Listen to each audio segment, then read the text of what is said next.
선지서의 어려움은 그들의 맡은 직무가 이스라엘에게 경고하는, 그들의 잘못을 지적하고 회개를 촉구하는 직분을 맡고 있기 때문에 그 내용들이 우리에게 다정하지도 또 기쁘지도 않습니다.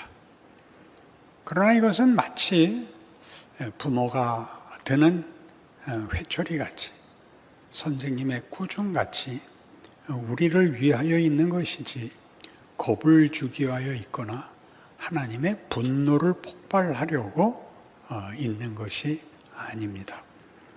오늘 이 내용 속에는 예레미야 선지자의 개인적인 갈등이 잘 반영되어 있습니다.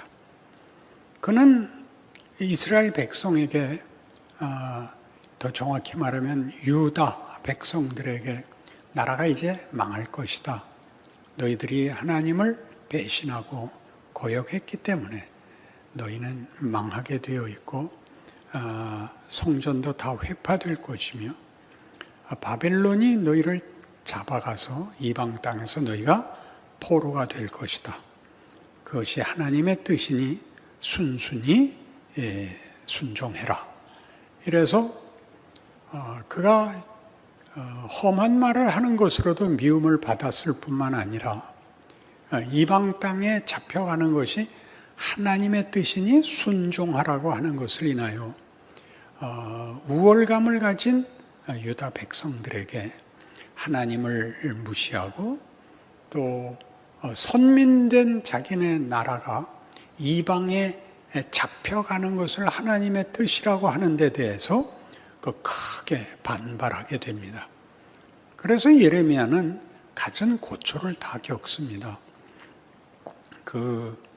진흙구덩이에 갇히기도 하고 또 여러 사람들에게 조롱과 비난거리가 되기도 하는 어려움을 당하는데, 이 본문을 예레미야서를 읽다 보면 이 예레미야의 분노와 그 답이 너는 그럴 때 그것이 예레미야를 지칭하기도 하고 유다 백성을 지칭하기도 하는 것이 섞여 있습니다. 오늘도 우리 본문에 보는 바와 같이 19절에 여호와께서 이와 같이 말씀하시되 네가 만일 돌아오면 내가 너를 다시 이끌어 내 앞에 세울 것이라 할 때는, 예레미야 보고 돌아오라 그러는 것은 예레미야가 그 선지자 직분을 감당하다가 너무 어려워서 나 이제 못합니다 라고 여러 번 거절하고 숨어버리기 때문에 나온 하나님의 권유이면서, 동시에 그것은 예레미야로 대표되는 유다 백성을 향하여 돌아오라 하는 말씀이 됩니다. 그러니 이제 이 예레미야 선지자가 그의 사역을 감당치 못한 이유가 무엇인가? 그가 오늘 본문에서는 18절에서 얘기하는 것 같이 나의 고통이 계속하며 상처가 중하여 낫지 아니하면 어찌 됨이니까?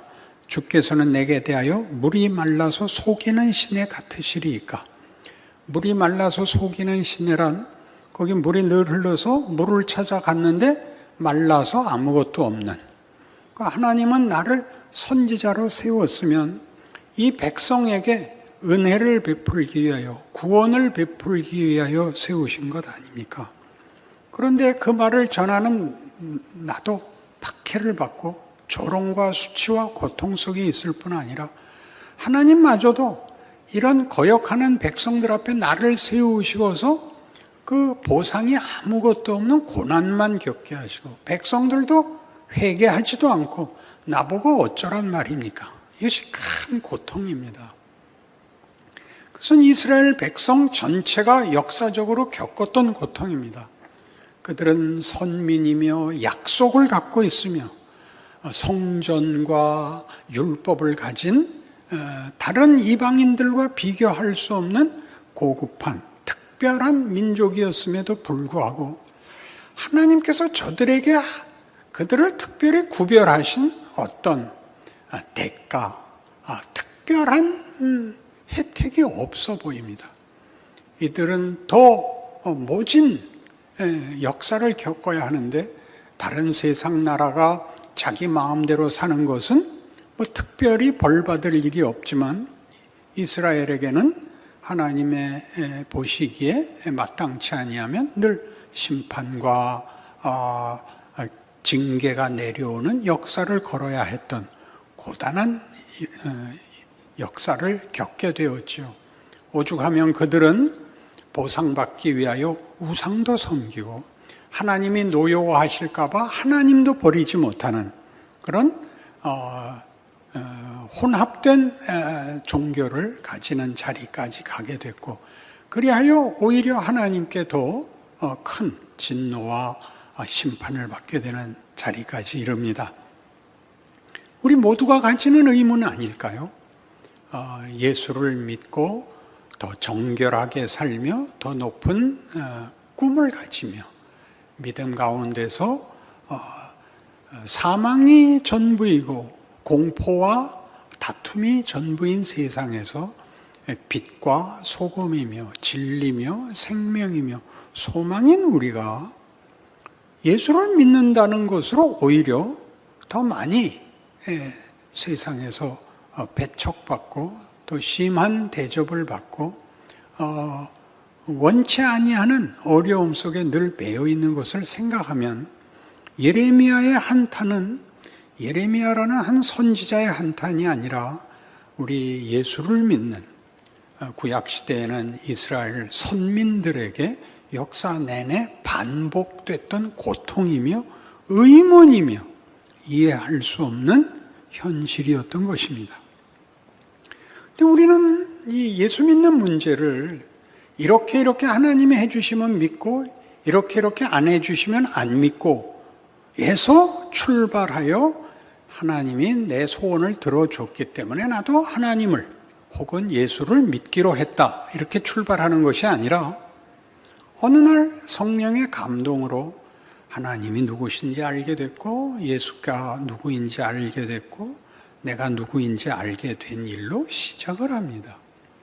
그것이 설명으로 부족할지라도 부인할 수 없는 가슴 깊은 영혼의 반응이 새로운 생명이 우리를 새 사람을 만들고 새로운 인생을 살게 합니다.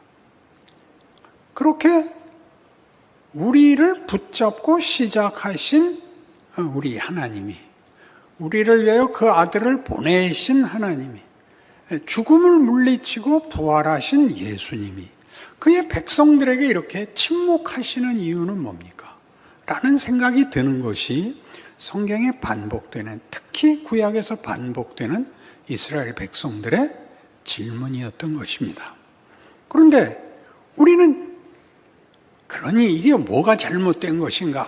라고 가는 순서는 우리가 예수를 믿은 것이 우리의 선택이었고 이해였다는 전제 속에서는 그 말이 맞지만 우리가 납득하고 선택한 것이 아니라 어느 날 믿게 된 것이 현실이었다. 에서 신앙생활을 연장하려면 하나님은 왜 이런 식으로 일을 하실까? 이렇게 묻자는 거죠. 모든 성경을 우리를 부르신 하나님은 왜 일을 이런 식으로 하실까? 이게 뭔가? 세상에 나가면 우리가 어렸을 때 가졌던 순진한 생각들이 다 깨지지 않습니까? 세상이란 그런 거야. 인생은 그런 거야. 사람은 다 그런 거야. 이런 말을 한 것은 우리가 경험 속에서 현실을 더 알게 되면서 가지게 되는 진실들이죠. 예수 믿는 자들에게는 예수를 믿으면서 알게 되는 진실들이 뭐냐면 우리의 기대와 우리의 생각과 하나님의 일하시는 방법이 매우 다르다. 이해할 수 없다가 진실입니다. 근데 여기를 못 넘어가죠. 지금 하나님께서 예레미야에게 찾아오셔서 예레미야의 하소연을 듣습니다. 하나님이 나를 모든 사람의 미움의 대상으로, 적으로, 모든 사람이 나를 저주하는 자로 세우셨습니다. 하나님 이게 뭡니까? 하나님은 내게 속이시는 시내 같습니다. 물이 콸콸 흐르는 줄 알았더니 벌써 말라버렸습니다. 부를 땐 언제고 지금 이 현실엔 왜 아무 대답도 안 하십니까? 이런 토로요, 이런 비명이요, 원망이지요. 그러나 하나님께서 이렇게 하시면서 뭐라고 더 우리의 기대와 다르게 더 갖다 붙이시냐 하면 네가 내게로 돌아오면 내가 너를 다시 쓰겠다. 이렇게 답하십니다. 아니 말이 안 돼서 질문을 했더니 그 질문에 답은 안 하고 말도 안 되는 이미 경험한 자신의 인생과 사역에 대한 불평에 대한 해명은 없고 너 이렇게 도망 다니면 되겠느냐? 돌아와라. 그럼 내가 너 다시 쓰겠다. 이스라엘 백성 보고도 너희 돌아와라. 그럼 내가 다시 너희에게 복을 주겠다. 왜 우리를 하필 적국에다 하나님 모르는 이방에다가 우리를 파십니까? 너희가 가서 많이 배우라. 그런 식이죠. 돌아오라. 돌아오라. 돌아오라. 그러면 바벨론에 팔지 않겠다가 아니라 바벨론에 파는 것은 이미 하나님의 작정이고 그럼에도 불구하고 순종해라가 돌아오라죠. 돌아오면 이 재앙이, 이 심판이 중단되고 뒤집어지는 것이 아니라 하나님의 이 심판을 순하게 받아라가 돌아오라죠. 그러니까 우리가 쉽게 말하는 내가 무엇을 잘못해서 내 인생이 어렵고 고통스러우며 어떻게 하면 하나님 앞에 복과 어떤 귀한 은혜들을 입을 수 있을까라고 얘기할 때 성경은 그러니까 돌아오라 그럽니다. 어떻게 돌아오라 그러냐 하면 히브리서 3장에 가서 신약 성경 355페이지쯤에 히브리서 3장 6절부터 읽습니다. 히브리서 3장 6절 그리스도는 하나님의 집을 맡은 아들로서 그와 같이 하셨으니 우리가 소망의 확신과 자랑을 끝까지 굳게 잡고 있으면 우리는 그의 집이라. 그러므로 성령이 이르신 바와 같이 오늘 너희가 그의 음성을 듣거든 광야에서 시험하던 날에 거역하던 것 같이 너희 마음을 완고하게 하지 말라. 거기서 너희 열조가 나를 시험하여 증험하고 40년 동안 나의 행사를 보았느니라. 그러므로 내가 이 세대에 대해 노하여 이르기를 그들이 항상 마음이 미혹되어 내 길을 알지 못하는도다 하였고 내가 노하여 맹세한 바와 같이 그들은 내 안식에 들어오지 못하리라 하였다 하였느니라. 광야 40년을 헛되게 살았죠. 가나안 땅에 들어갈 것을 거부해서 홍해를 건넌 20세 이상의 성인들은 다 광야에서 죽도록 40년 동안 방랑 생활하고 그 후 세대가 가나안에 들어갑니다. 여기 그런데 이렇게 얘기하죠. 예수 그리스도로 말미암아 하나님의 자녀로 부름을 받은 너희는 이 역사를 기억해라. 너희 선조들이 광야에서 하나님 앞에 신앙을 지키지 못하고 거역하는 바람에 불순종하는 바람에 그들은 광야에서 죽었다. 그러니까 너희는 오늘 이 말을 듣거든. 여기 중요한 게 오늘 이 말을 듣거든. 아마 1500년쯤 전에 일어난 사건은 지나간 과거인데 그 사건을 오늘 듣거든. 너희 선조들 같이 굴지 말고 너희는 순종하는 자가 되어 안식에 들어와라. 이렇게 얘기합니다. 민수기 14장을 가지고 제가 인용했던 바와 같이 이스라엘 백성들이 가데스 바네아라는 데에서 정탐꾼을 보내고 12명의 정탐꾼이 돌아와서 여호수아와 갈렙은 믿음으로 들어가자 그러고 나머지 10명은 다 악평을 하고 저주하고 밤새 원망을 하고 모세를 돌로 쳐 죽이려고 할 때 하나님이 나타나시고 모두를 다 쳐 죽이겠다고 할 때 모세가 중보기도를 하죠. 하나님, 여태껏 참으셨는데 이제 와서 뭘 그러십니까? 용서하십시오. 이제껏 하신 것처럼 용서하십시오. 좋다. 그러나 얘네는 들어갈 수 없다. 죽이지 않겠다. 그러나 얘네들은 들어갈 수 없다. 그것이 하나의 벌이라고 우리도 공감합니다. 그러나 벌 이상의 일이 있죠. 이렇게 맹세하십니다. 내가 살아있는 것과 내 영광이 온 세계에 충만할 것을 두고 맹세하노니. 그러니까 하나님의 뜻이, 하나님이 이스라엘을 부르고 예수를 보내어 부른 우리들, 우리의 운명, 하나님의 뜻, 내 영광이 온 세계에 충만할 것을 두고 맹세하노니 너희는 거기서 죽어라. 불순종하면, 말하자면 불순종한 것이 부정적이고 소극적이고 이렇게 저주스러운 것, 운명을 만든다기보다 불순종의 결과가 결국 네가 안 나와서 못 왔지만 그것을 내가 역사로 쓰겠다 라고 얘기한 것을 오늘을 사는 자들이 쓰라 말이죠. 어떻게 쓰라고요? 믿음으로 나가라는 거죠. 믿음으로.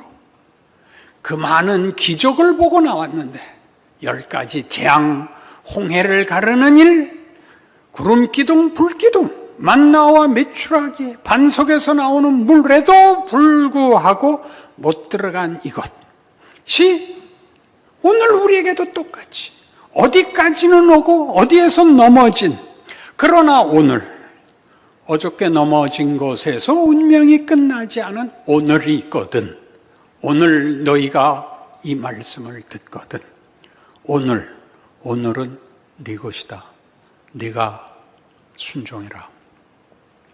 그러니 우리 보고 앞에서 길게 설명한 바와 같이 순종하면 바벨론 포로가 무효화되거나 다시 승리하는 것을 그때 바꿔주시는 것은 아니었습니다. 역사로 볼 때에.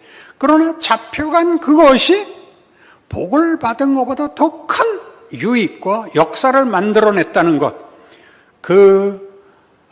말 안 듣던 애굽을 나온 그 백성들이 가데스 바네아에서 그 저주를 받고 광야에서 죽어버리고 만 것이 우리에게 유익이 되게 하는, 우리에게 거름이 되게 하는, 우리에게 큰 교훈이 되게 하는 일이 오늘 일어나고 있으니, 매일매일 계속되고 있으니 너희는 포기하지 마라. 겁내지 마라. 모르는 앞날을 가라. 오늘은 어떻게 할래? 그렇게 묻는 것이 매일입니다. 어제를 가지고 변명을 할 수도 없고 어제 잘한 것으로 오늘을 넘어갈 수가 없습니다. 하루를 사셔야 됩니다. 그 하루를 살라고 어떤 하루? 오늘을 바치면 내일이 더 이상 기도할 것이 없는, 내일이 되지 않는다는 날들을 살아야 하는 거죠. 살면서 배운 게 뭡니까? 사는 게 고생이죠. 그죠? 사는 게 고생이지만 힘든 것이 꼭 비극이 아니라 거기에 어떤 의미와 어떤 보람과 어떤 보상이 있느냐 하는 문제에서 성경의 가르침은 너무나 뚜렷합니다. 하나님의 자녀라는 이름, 영생과 영광으로 약속된 운명을 지금 살아내는 거죠. 고난 속에서 한 번의 도박으로 모든 문제가 해결되는 그런 사행성의 문제가 아니라 하루하루를 익혀나가고 키워나가고 채워나가는 인생으로 살 수 있는 보람된 존재요 시간이라는 것을 아는 것이죠. 그걸 살아내야 합니다. 그러니 우리가 이렇게 물을 수 있습니다. 다 공감할 수 있지만 하필 그런 방법을 쓰십니까? 이렇게는 물어볼 수 있죠. 왜 빠른 분명한 고생 안 하는 답을 주시지 않습니까? 로마서 9장에서 이렇게 얘기했습니다. 251페이지쯤에 신약 성경 로마서 9장 9절, 약속의 말씀은 이것이니 명년 이때 내가 이르리니 사라에게 아들이 있으리라 하심이라. 그뿐 아니라 또한 리브가가 우리 조상 이삭 한 사람으로 말미암아 임신하였는데 그 자식들이 아직 나지도 아니하고 무슨 선이나 악을 행하지 아니한 때 택하심을 따라 되는 하나님의 뜻이 행위로 말미암지 않고 오직 부르신 이는 이로 말미암아 서게 하려 하사 리브가에게 이르시되 큰 자가 어린 자를 섬기리라 하셨나니 기록된 바 내가 야곱은 사랑하고 에서는 미워하였다 하심과 같으니라. 이게 무슨 뜻이에요? 야곱을 선택했을 때 야곱이 잘해서 보상한 것 아니며 에서를 선택하지 않았을 때 에서가 잘못해서 외면한 것 아니다. 이렇게 얘기하죠. 그럼 우리가 이제 할 말이 많죠. 그럼 우리의 책임은 무엇입니까? 우리가 그럼 잘하고 잘못하는 것에 무슨 구별과 우리의 책임이 있단 말입니까? 그 얘기를 쭉 해가죠. 그런즉 우리가 무슨 말을 하리요? 하나님께 불의가 있느냐? 그럴 수 없느니라. 모세에게 이르시되 내가 긍휼히 여길 자를 긍휼히 여기고 불쌍히 여길 자를 불쌍히 여기리라 하였으니 그런즉 원하는 자로 말미암음도 아니요 다른 박질하는 자로 말미암음도 아니요 오직 긍휼히 여기시는 하나님으로 말미암음이니라. 성경이 바로에게 이르시되 내가 이 일을 위해 너를 세웠으니 곧 너로 말미암아 내 능력을 보이고 내 이름이 온 땅에 전파되게 하려 함이라 하셨으니 그런즉 하나님께서 하고자 하시는 자를 긍휼히 여기시고 하고자 하시는 자를 완악하게 하시느니라. 이제 한 걸음 더 가서 그건 하나님이 세운다. 누구는 악당으로 세워서 하나님의 능력을 보이고 누구는 선한 일을 맡겨서 그에게 복을 내린다. 그렇게까지 얘기합니다. 그러니까 우리가 아니 이게 무슨 말이에요? 하나님 마음대로고 하나님이 다 결정하신 것이라면 우리의 책임도 없고 우리의 잘못도 없고 우리에게 뭘 따질 수 있단 말입니까? 그러니까 애초에 한 얘기죠. 예수를 믿을만 해서 믿은 결과물이라면 여러분이 논리적으로 보상을 따질 수 있습니다. 시작을 그가 하셨습니다. 이제 우리가 물어야 할 것은 왜 이렇게 하십니까가 아니라 하나님은 이렇게 하시는가를 배워야죠. 이렇게 하시는구나. 이렇게 어떻게 해요? 이어 나오는 걸 보십시오. 19절. 혹 네가 내게 말하기를 그러면 하나님이 어찌하여 허물하시느냐 누가 그 뜻을 대적하느냐 하리니 이 사람아 네가 누구에게 감히 하나님께 반문하느냐 지음을 받은 물건이 지은 자에게 어찌 나를 이같이 만들었느냐 말하겠느냐 토기장이가 진흙 한 덩이로 하나는 귀에 쓸 그릇을 하나는 천이 쓸 그릇을 만들 고난이 없느냐 만일 하나님이 그의 진노를 보이시고 그의 능력을 알게 하고자 하사 멸하기로 준비된 진노의 그릇을 오래 참으심으로 관용하시고 또한 영광 받기로 예비하신 바 긍휼의 그릇에 대하여 그 영광의 풍성함을 알게 하고자 하셨을지라도 무슨 말 하리요? 이게 어렵죠? 무슨 말인지. 저 악당은 왜 오래 살아요? 그러니까 남왕국 유다에서도 통치를 제일 오래 한 게 므낫세예요. 55년간 왕을 하는데 그때 최악으로 우상을 섬겨갖고 유다가 멸망하게 되죠. 요시아의 그 공적이 히스기야의 공적이 다 소용이 없어지고 나중에 요시아가 아무리 종교개혁을 해도 하나님이 마음을 돌리지 않게 므낫세가 오래도록 하나님 눈에서 벗어나는 일을 합니다. 그 성경이 하는 얘기는 이겁니다. 그런 자는 일찍 죽이면 되지 않습니까? 그런데 하나님이 죽여야 마땅한, 벌을 받아야 마땅한 자를 오래 참으시는 것을 보여준다, 주고 복받을 자에게 복을 한 번에 주어서 다 채우는 것이 아니라 거기에 시간을 끌어서 주려는 복이, 영광이 얼마나 풍성한지를 시간 속에 계속 메꿔 나간다면 얼마나 굉장한 일인가 이렇게 얘기하는 겁니다. 악당을 오래 참으시는 관용과 그가 복을 주시고자 하는 사람에게 복을 하루에 줄 만큼을 시간을 덧붙여서 이틀, 사흘, 나흘, 1년, 10년 이렇게 덧붙여 주신다고 해서 너희가 불평을 하겠느냐 그렇게 말합니다. 그럼 여러분이 지금 와서 물어야 하는 것은 그럼 악당들이 억울하잖아요. 그건 우린 몰라요.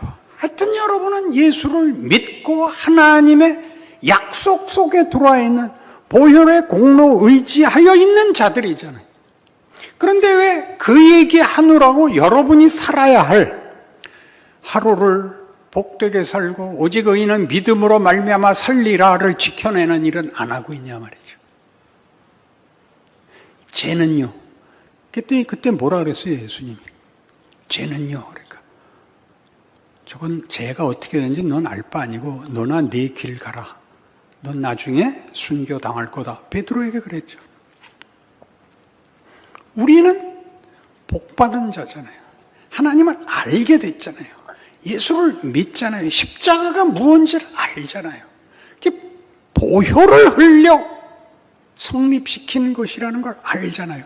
그런데 우리는 우리에게 주어진 복을 살아내는 일에 하나님이 이렇게 시간을 누적시키고 있다는 걸 못 참아서 와서 하나님 왜 이렇게 하세요? 더 주려고 그런다. 됐어요. 너는 됐어도 난 아니다.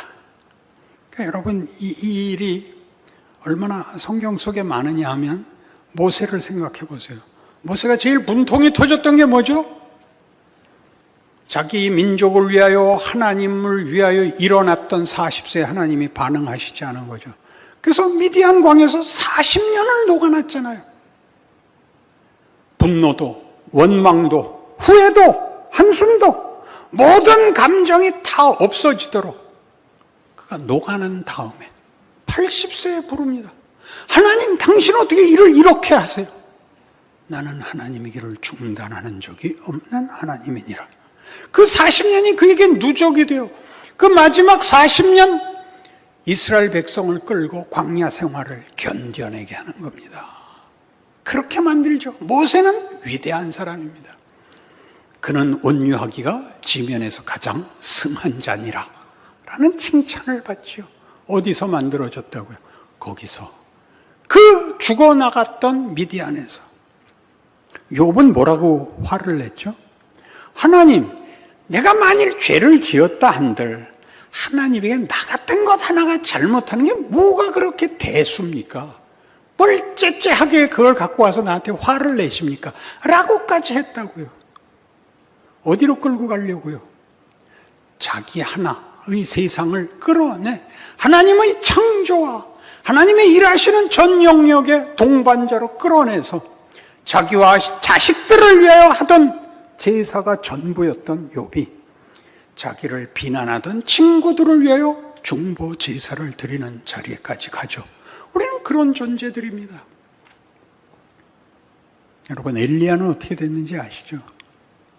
엘리야는요, 바알과 아세라 선지자들 다 죽이고 말 앞에서 뜁니다. 아방 앞에서 뛰어서 사마리아 궁에 들어갔는데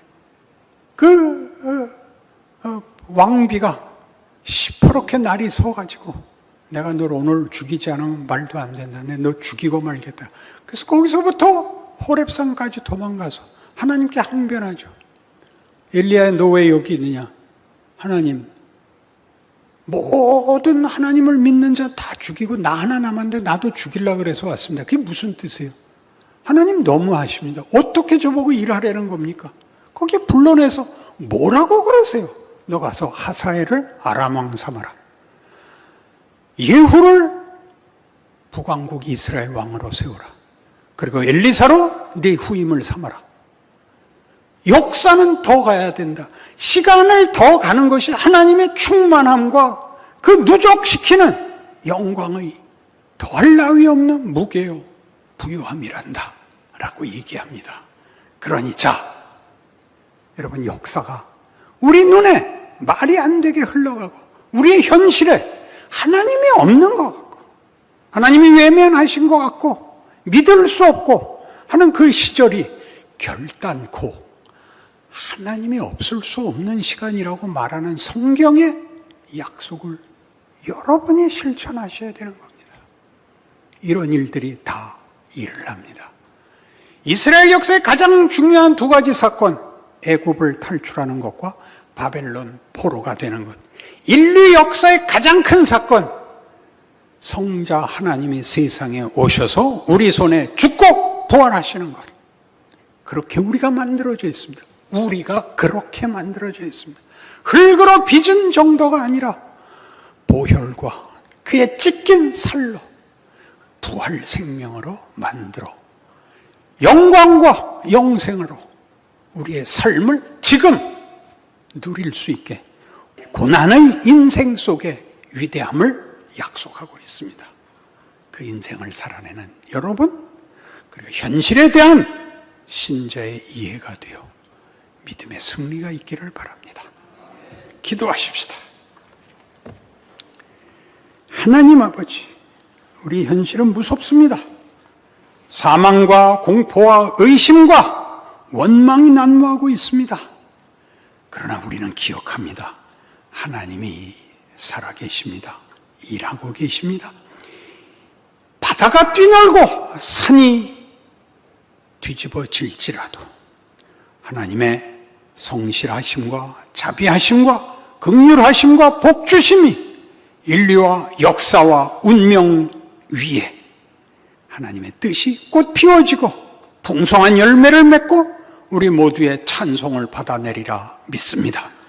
그 중요한 증인으로 인생을 살게 하셨으니 믿음으로 이겨 그 기적을 사는 우리 모든 믿음의 기쁜 식구들이 되게 하여 주시옵소서. 예수님 이름으로 기도합니다. 아멘. 오늘 본문인 요한복음 3장 16절은 예수 믿는 사람들이라면 다 외우고 있고 익숙한 구절입니다. 이 16절과 17절은 하나님의 구원의 선포, 구원을 베풀기 위하여 보내신 성자 하나님의 목적, 이런 것들을 우리가 생각하는 것보다 좀 더 스케일을 크게 얘기하고 있다는 것을 다시 보실 필요가 있습니다. 그러니까 하나님이 세상을 사랑해서 세상의 구원을 베풀기를 원하셨답니다. 17절에 보듯이 하나님이 그 아들을 세상에 보내신 것은 세상을 심판하려 하심이 아니요 그로 말미암아 세상이 구원을 받게 하려 하심입니다. 그러니까 한 개인의 구원만의 문제가 아니고 인류뿐 아니라 세상, 창조 세계의 회복이라는 훨씬 큰 구원이 제시되고 있죠. 이 큰 표현은 그래서 종종 하나님이 결국은 세상 모든 사람을 구원할 것이다 하는 보편 구원론이라는 주장을 만들게 됩니다. 만인 구원론이라고도 하죠. 결국은 다 구원을 받을 것이다. 그것은 그 구원의 범위를 극대화하는 면에서는 타당해야 됩니다. 그러니까 하나님의 구원은 우리 생각보다 훨씬 클 것입니다. 그러나 이제 무슨 문제가 생기느냐 하면 구원의 범위와 크기를 반대하는 것이 아니라 구원이 너무 쉬워져서 심각함, 진정성 같은 것이 당연히 약화됩니다. 대강사라도 되지 않습니까? 책임이 없어지죠.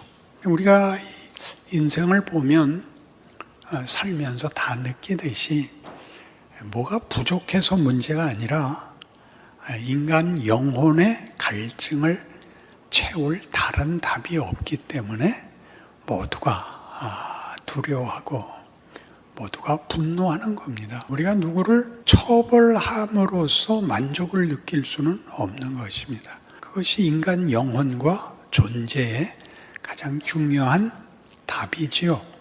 그러니까 만인 구원론에서는 너무 쉬운 구원을 얘기함으로써 인간의 존재와 인생을 값없이 만드는 약점이 있습니다. 그럼 반대되는 개념은 배타적 구원론이죠. 책임 있게 굴어야 된다.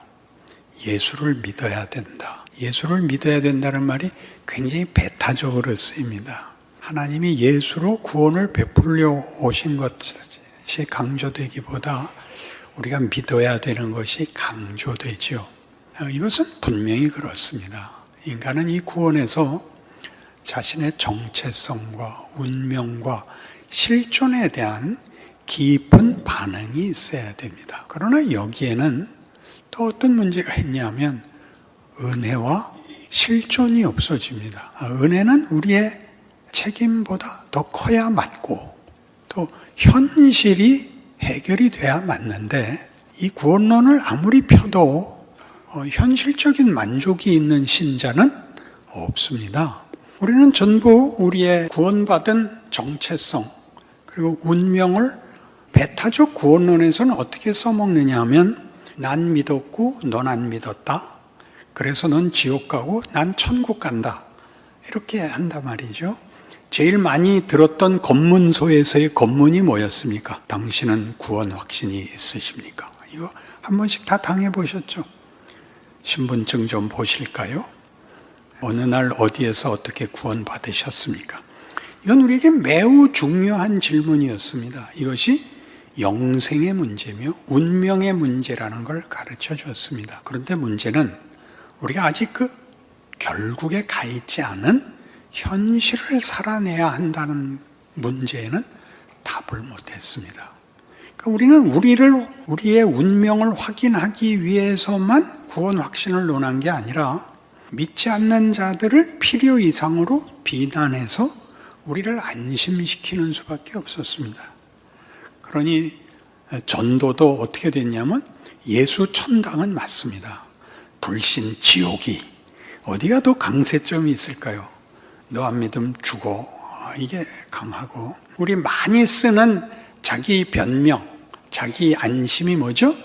하나님은 아실 거야. 이거 아닙니까? 그게 무슨 말이에요? 지금은 안 알려주고 있는 거죠. 그러니까 이렇게 미룰 수밖에 없는 현실을 살게 됐다는 것이 어떤 우리가 이 구절에 대한 오해인가? 이게 오늘 본문에 우리가 풀어야 할 내용입니다. 하나님은 구원을 위하여 그 아들을 보내십니다. 육체를 입고 오게 하십니다. 굉장하죠? 영혼이 구원받는 게 아니라 육체도 부활하여 완성된다고 믿는 게 우리 기독교의 종말론입니다. 그리고 역사의 딱 중간에 오십니다.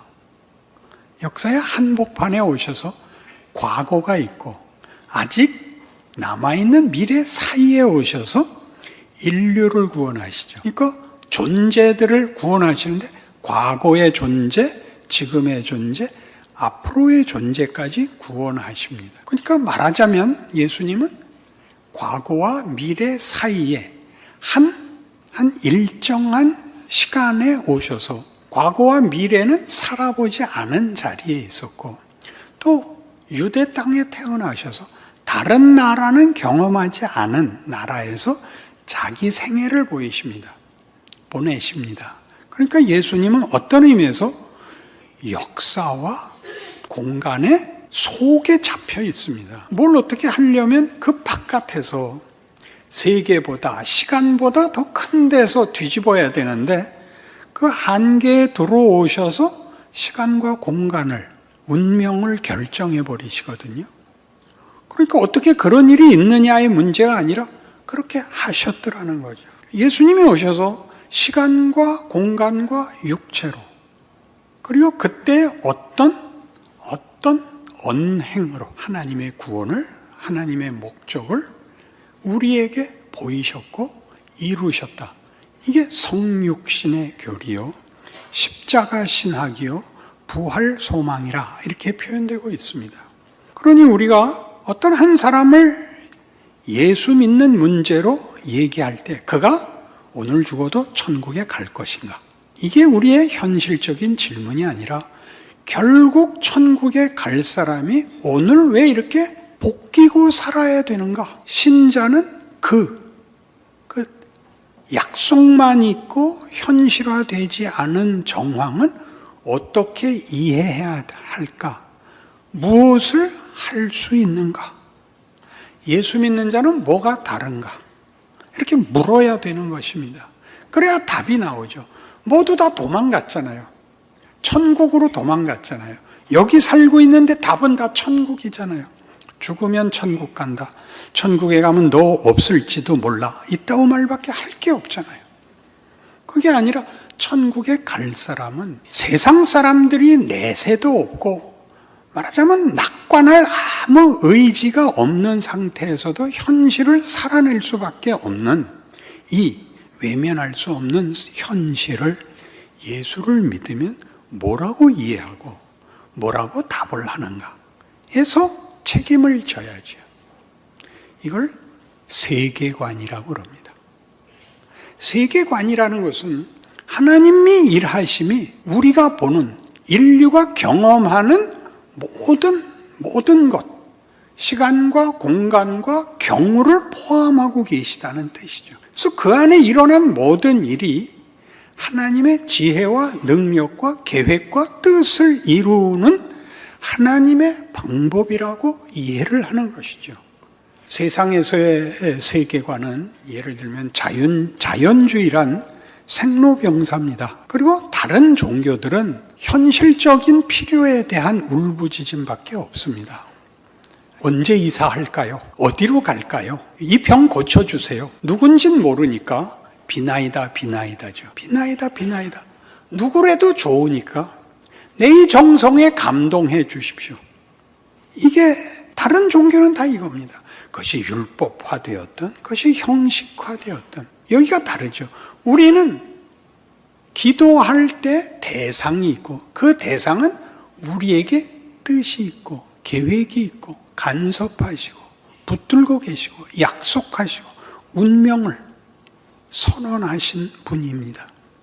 그가 그 일을 예수를 구원을 위하여 예수를 육체로 시간 속에 공간 속에 보낸 것 같이 우리를 우리의 시대 우리의 인생을 살게 하심으로 그것이 각각 하나님의 뜻을 이룬다.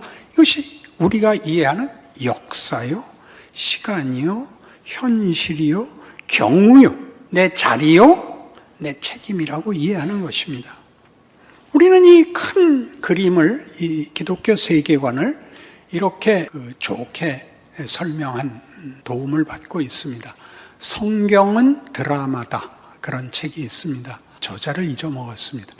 거기선 이렇게 쉽게 얘기합니다. 인류 역사는 창조, 타락, 약속, 구원, 교회, 그리고 종말이다. 6시대로 6막의 연극같이 인류 역사 전체가 그렇다. 그러니까 이 전체가 일을 하고 있는 겁니다. 어떤 일이요? 하나님이 창조하신 세계를 완성하시겠다고 회복하시겠다고 그 일에 우리 인류는 다만 어떤 그냥 존재에 불과한 게 아니라 상대라고 목적이라고 대접을 받는다고. 왜요?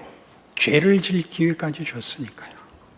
그리고 우리가 살아서 하나님의 일하심이 우리에게서 반응이 되고 책임이 되고 자랑이 되도록 하나님이 일하시니까요.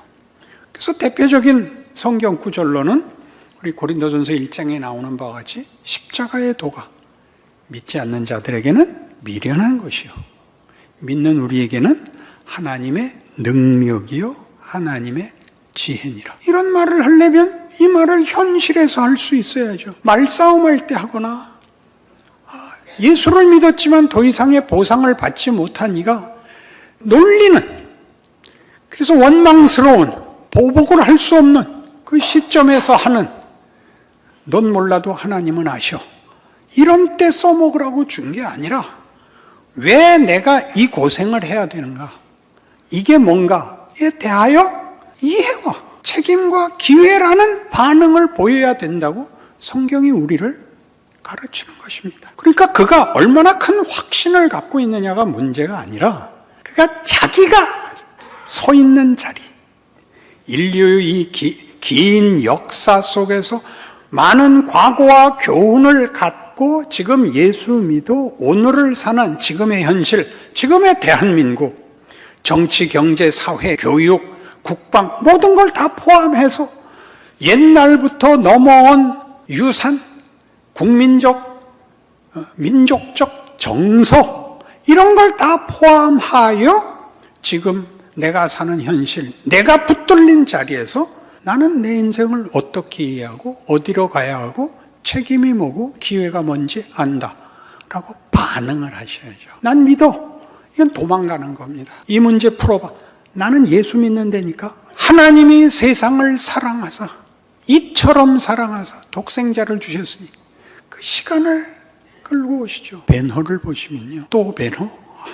굉장한 영화입니다. 요즘은 영화에 광고를 넣으려고 예전에는 영화를 한 편을 한꺼번에 해줬어요. 앞에 광고하고 끝나고 광고했는데 광고를 더 하려고 1부, 2부로 잘랐죠. 1부하고 광고가 2번 나와요. 어떻게 2번 나오냐면 1부 끝 광고와 2부 시작 광고가 나와요. 그리고 2부를 하죠. 그게 3부로 쪼개졌어요. 베노는 4부로 쪼개졌어요. 그러니까 얼마나 광고를 많이 하겠다는 얘기예요. 근데 그 참 재미있는 게 이 장면 중에서 제일 좋은 장면이 어디세요? 한번 생각해 보세요. 벤허 그러면 떠오르는 최고의 장면이 어디세요? 전차경주? 아니에요. 여러분이 제일 좋아하는 데가 어디인지 제가 알아요. 저도 좋아하기 때문에. 한번 잘 생각해 보세요. 퀸투스 아리우스 사령관을 구하고 로마의 개선 행진을 하고 황제 앞에 아리우스 사령관이 상 받으러 올라가고 마차에 서 있는 베너 볼 때가 제일 좋아요. 그때는 아무 근심 걱정이 없어요. 우리 모두가. 우리 다 주인공 편이니까. 그때 무슨 긴장이 있겠으며 무슨 두려움이 있고 무슨 불안이 있겠어요. 그래서 우리가 제일 좋아요. 근데 그러고 끝나면 안 되죠. 그것 좀 아시죠? 그럼 베너가 대박을 터뜨릴 수가 없잖아요. 본문을 담을 수도 없고. 그 다음에 좋아하는 건 이제 전차경주예요. 긴장되죠. 아슬아슬하고. 그러나 메살라를 죽였는데 답이 안 나오잖아요. 그래서 이제 끝에 절정으로 갑니다. 예수님 잡히는 장면이죠. 자기 어머니와 여동생을 나병 환자들 굴에서 꺼내서 돌아오다가 예루살렘 성에 들어갔는데 사람이 없죠. 왜 아무도 없느냐? 너는 모르느냐? 오늘 그 위대한 랍비가 재판을 받는 날이다. 다 거기 모여 있죠. 다 모여 있습니다. 예수님은 거기 죄인으로 서 있고 가시관 쓰고 머리 푸른 채 서 있고 빌라도가 손을 씻습니다. 대사는 없습니다. 우리 다 아니까요. 그리고 십자가 지우고 채찍질해서 계단을 올라오십니다. 길게 올라오십니다. 우리 다 싫어합니다. 거기를. 왜 싫죠? 예수님이 십자가 지시고 우리 죄를 구해 주신 건 좋지만 이렇게 꿀리고 가는 모습을 민망하게 보이는 게 싫습니다. 다 싫습니다. 조롱하고 옷을 나눠 가지고 십자가에 못 박고 엘리 엘리 라마 사박다니가 있고 거기선 그런 부분은 생략도 있지만 우린 다 아는 겁니다. 여러분, 이 장면에서 놀라운 것, 베노를 만든 사람들의 최고의 그 수준을 보여줍니다. 거기 하나님은 결코 폭력으로 개입하시지 않습니다. 굉장하지 않습니까? 그 장면을 얼른 지나가게 안 하십니다. 십자가를 지고 한 걸음씩 가야 됩니다. 예수님을 동정하거나 그 바보 같은 놈들이라고 욕을 하는 걸로 넘어가시는 건 다 신앙생활이 뭔지 모르는 것입니다. 그걸 하나님이 하십니다. 하늘이 울지요. 천둥 번개가 치지요. 하늘이 깜깜해지지요. 하늘도 울었으나 하나님은 개입하시지 않습니다. 공포로 들어오지 않습니다. 사랑이 사망과 공포를 이기는 걸 보여줍니다. 예수님의 사랑은 신파가 아닙니다. 끝까지 공포를 개입하지 않습니다. 우리가 우리 인생 속에서 요구하는 것들은 보통 폭력을 갖고 싶어 합니다. 쉽게 권력이라 그러지만 우리는 폭력을 휘두르고 싶습니다. 그리고 그걸 허락하지 않는 하나님이 원망스럽습니다. 그래서 우리는 이분법, 넌 지옥 가고 난 천당 가 외에는 할 말이 없는 현실을 살게 되어버렸습니다. 그래서 아무도 위대하지 못합니다. 여기가 안타까운 지점입니다.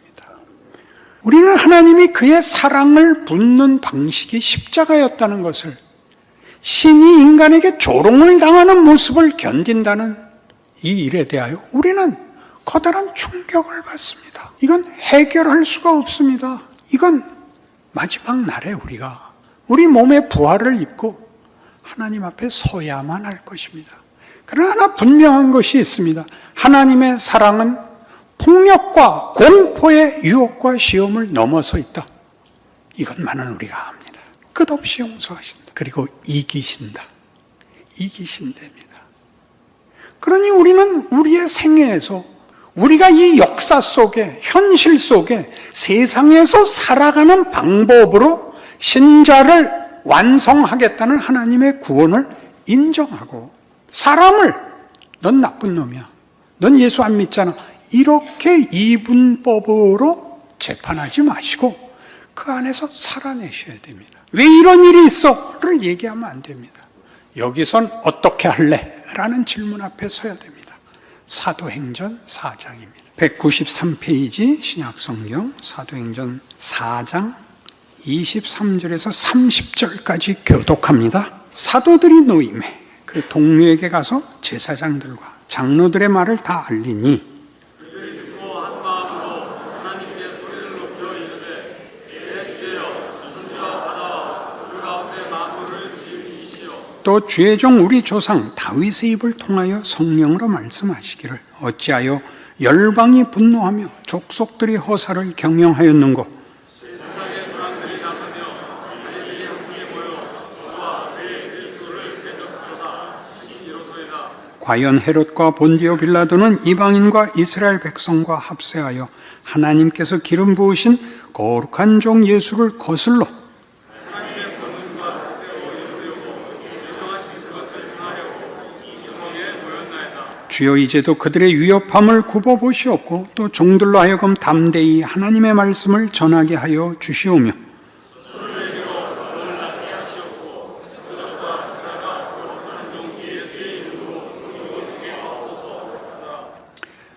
언제냐고요?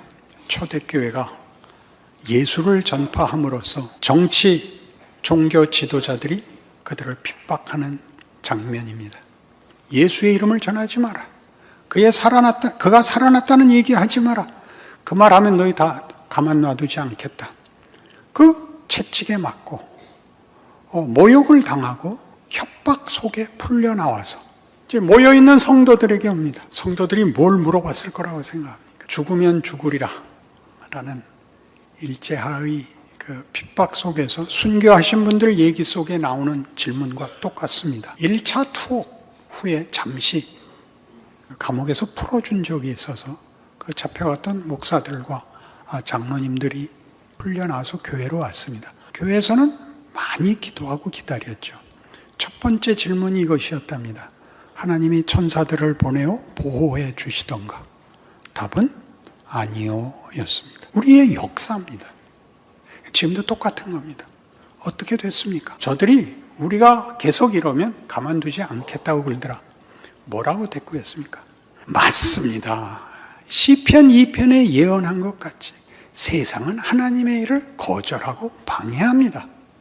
그러나 그것으로 하나님이 일을 하신답니다. 저것들이 하나님의 일을 하러 여기 모여서 악역을 하고 있으니 우리는 선한 역 하겠습니다. 이게 초대교회의 결심입니다. 저것들 다 없애주십시오. 아닙니다. 손을 내밀어 병을 낫게 해주십시오. 권력이 되거나 폭력이 되지를 않습니다. 천국의 비밀을 증거하지만 신비가 드러나지만 권력을 잡지 못합니다. 속 시원한 밀어붙이기가 없습니다. 이거 당합니다. 그래서 31절 다 같이 읽어보실까요? 빌기를 다하며 모인 것이 진동하더니 무리가 다 성령이 충만하여 담대히 하나님의 말씀을 전하니라. 성령이 이때 나오시면 안 되죠. 아까 나왔어야 되잖아요. 잡혀갔을 때. 그때 성령이 나와서 채찍 든 놈 딱 째려보면서 너 죽을래? 그랬어야 되는 거 아니에요. 그렇게 안 하신다니까요. 그게 하나님이 우리에게 요구한 하나님의 신비라고요. 십자가는 하나님의 능력이요, 하나님의 지혜라고. 이걸 받아들이지 못하면 우리는 현실을 살 수가 없습니다. 도망가거나 외면할 수밖에 없습니다. 이 기간을 줍니다. 사도 요한이 이거 쓰고 사도행전 누가 갔을 때 이거 잘난 척하고 쓴 거 아닙니다. 다 도망갔었습니다. 세상이 악역하는 거는 봐줄 수 있지 않습니까? 제자들이 도망간 건 얼마나 창피합니까? 그것입니다. 우린 다 도망갔었다. 우린 그때 몰랐다. 우린 하나님이 이를 십자가로 할 거라고는 상상도 못했다. 그게 가장 큰 하나님의 권능이고 하나님이신 자기 증명이었다. 우리는 항복한다. 이게 성경이 증거하는 하나님과 그의 아들 예수와 십자가에서 이루어내고 지금 하시는 일입니다. 역사 속에서 하나님이 그의 구원을 이야기로 담아내고 줄거리로 담아내고 모든 경우에 우리를 세운답니다. 우리를 세웁니다. 우리로 일합니다. 시간과 공간의 속에 잡혀 들어와서 자기를 잡은 공간과 시간을 뒤엎지 않습니까? 오병이어의 기적이죠. 5개 떡, 물고기 2마리로 다 먹고 남는 거죠. 하나님은 이 방식을 요구하셨고 우리에게 이 동참을 내가 내 백성이 되었으면 내가 네게 준 구원을 제대로 이해한다면 내 인생이 얼마나 굉장한지 어떻게 해야 되고 무엇을 해야 되는지 배워라. 한꺼번에 하라 그러지 않으니까 걱정 마십시오. 한 걸음씩 나아지셔야 됩니다. 에베소서 3장에 가실까요? 312페이지 에베소서 3장 14절에서 끝절까지 교독합니다. 이러므로 내가 하늘과 땅에 있는 각 족속에게 그의 영광의 풍성함을 따라 그의 성령으로 말미암아 너희 속사람을 능력으로 강건하게 하시오며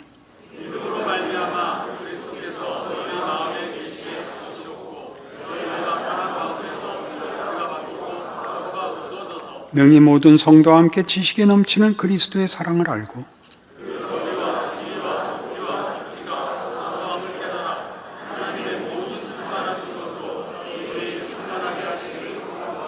우리 가운데서 역사하시는 능력대로 우리가 구하거나 생각하는 모든 것에 더 넘치도록 능히 하실 이에게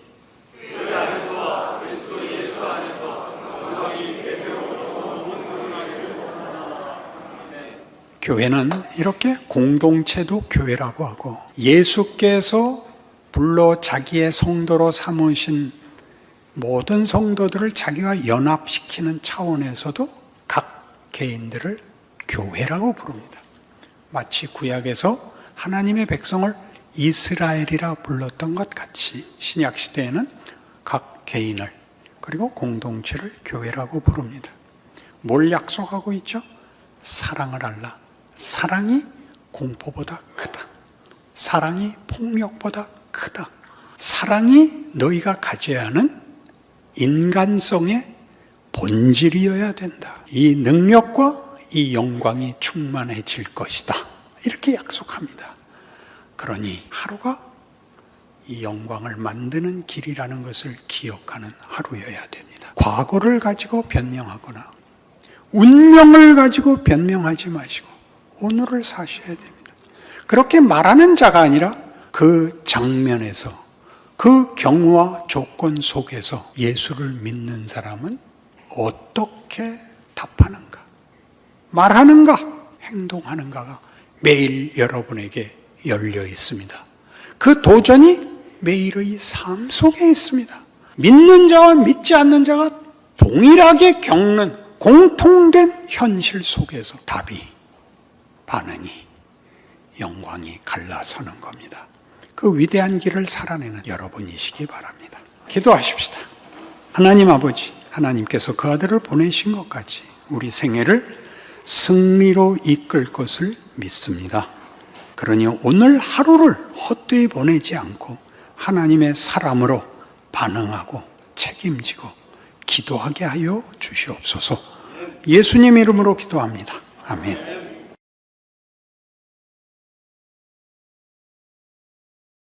오늘 보시는 욥기 30장은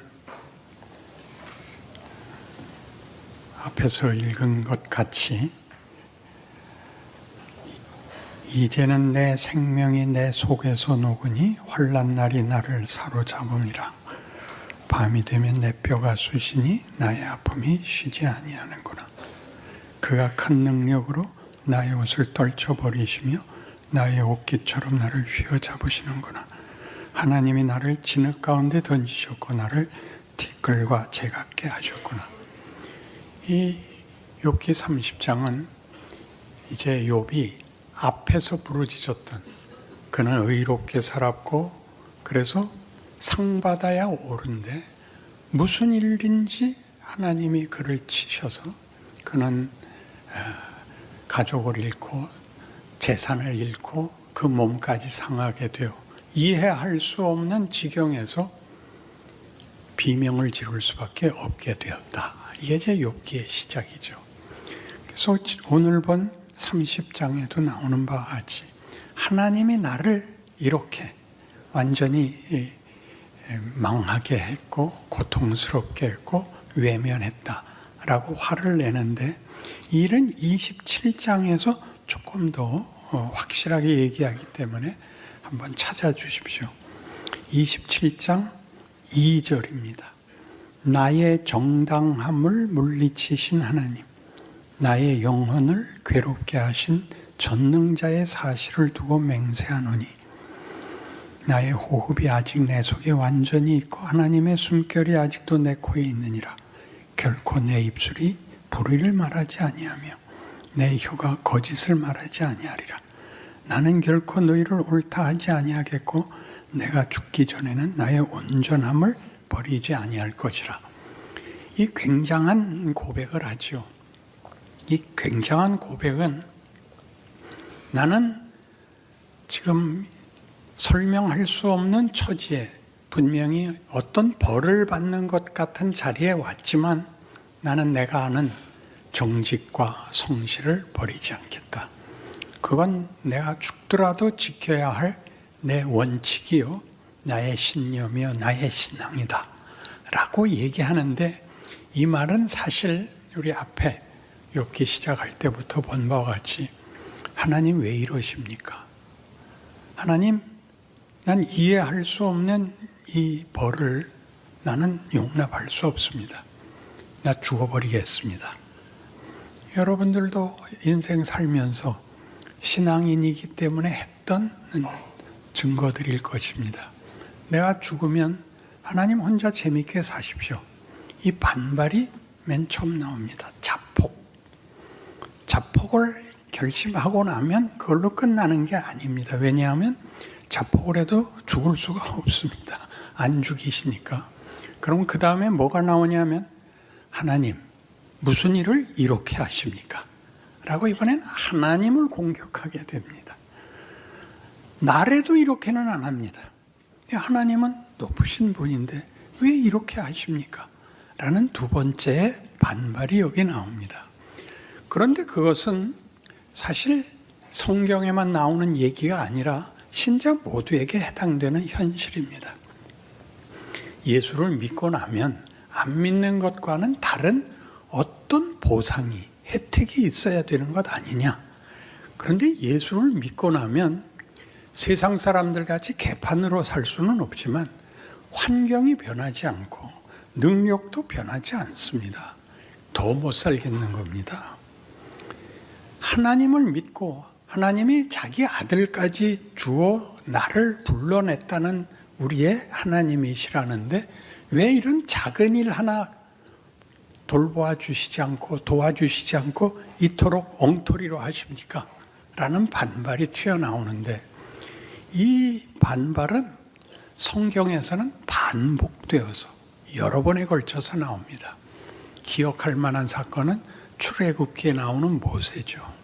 모세는 유대인 가정에 태어난 아들이었는데 당시에 애굽의 종으로 있던 이스라엘 사람들은 사내 아이를 낳으면 죽여야 됐었습니다. 어머니가 그를 죽일 수 없어서 나일 강가에 버렸는데 바로의 공주가 목욕하러 나왔다가 그 아이가 든 상자를 보게 되고 바로의 집안에서 왕자로 크게 되죠. 40세에 그가 자기의 종족, 자기의 신분을 알게 되고 고민 끝에 자기 민족 편을 들기로 해서 그 자기 동족을 괴롭히는 그 관리를 잡아 죽이는 일이 납니다. 다음날 나갔다가 이번엔 이스라엘 사람끼리 싸우니까 왜 동족끼리 싸우느냐라고 말리자 그들이 하는 말이 뭐였죠? 네가 어저께 애굽 관리 죽인 것 같이 우리도 죽이려고 그러느냐? 이 말에 탄로가 났구나. 그래서 광야로 도망갑니다. 광야로 도망가서 몇 년을 견뎠죠? 낙이 없는, 소망이 없는 인생을 40년을 견뎌서 80세가 되었을 때 하나님이 그를 부릅니다. 떨기나무에 불이 붙었는데 나무가 타지를 않고 불은 계속 피워 있습니다. 그 광경을 보러 온 모세에게 모세야, 모세야, 네가 선 것은 거룩한 땅이니 네 발에 신을 벗어라. 신을 벗고 꿇어 엎드자. 나는 너희 조상의 하나님이니 아브라함의 하나님, 이삭의 하나님, 야곱의 하나님이니라. 내 백성의 울부짖음을 내가 들었으니 너는 가서 내 백성을 구해내라. 모세가 뭐라고 답하죠? 여태껏 뭐하고 계시다가 내 나이 80이 돼서 이 일을 하자고요? 그땐 왜 아무 말 안 하셨어요? 나 못 갑니다. 이렇게 되는 거죠. 모세마저도 하나님이 하시는 일을 이해할 수 없었고, 신약으로 오면 누가 이해하지 못하죠? 베드로가. 너희는 나를 누구로 아느냐? 주는 그리스도시요 살아계신 하나님의 아들이십니다. 바요나시모나 내가 보겠도다. 이를 내게 알게 하니는 혈육이 아니요 하늘에 계신 내 아버지시니라. 내가 이 반석 위에 교회를 세우리니 음부의 권세가 이기지 못하리라. 너희가 땅에서 매면 하늘에서도 매이고 너희가 풀면 하늘에서도 풀리리라 하시고, 그러나 나 죽어야 된다. 그 베드로가 펄쩍 뛰었죠. 아니 주님, 여태껏 한 얘기를 하려면 권력을 가지셔야지. 죽어버린다면 앞뒤가 맞지 않지 않습니까? 안 됩니다. 뭐라고 욕을 먹어요? 입에 올리기도 싫은 사탄아, 물러가라. 너는 나를 넘어지게 하는 자로다. 이렇게 우리가 이해할 수 없는 갈등, 반발, 이해할 수 없는 모순이 성경에 가득합니다. 너는 나를 넘어지게 하는 자로다. 아무든지 나를 따르려거든 자기를 부인하고 자기 십자가를 지고 나를 쫓을 것이니라입니다. 자기를 부인하고 자기 십자가를 지고, 능력을 주셔야 할 하나님이 그나마 갖고 있던 것까지 다 버리고 다만 순종하라고 합니다. 도대체 자기 부인은 뭘까요? 자기 십자가는 뭘까요? 자기 부인은 가장 쉽게 너 자존심 버리라고. 자기 십자가는 형통이 아니라 너에게 시험이 되고 약점이고 부족한 것이기 때문에 늘 비명을 지르는 그 짐 지고 나를 쫓아오랍니다. 자, 여기에 비밀이 있는 거죠. 우리가 아는 인생에서는 형통이라는 것이 이기는 것이며 문제가 없는 것이며 안심과 자랑이 최고의 소원인 질서와 가치의 세계입니다. 하나님이 우리를 부르면서 어떤 세계로 우리를 부르시느냐 하면 자기를 부인하고 십자가를 지는 세계로 부릅니다. 하나님의 나라는 섬기는 나라며 순종하는 나라며 사랑하는 나라며 용서하는 나라며 끌어안는 나라며, 그래서 영광이요 찬송인 나라라고 우리에게 말하고 있습니다. 거기에 우리가 도무지 쫓아갈 수 없는 게 하나 있죠. 로마서 5장을 함께 찾아보실까요? 로마서 5장 1절입니다.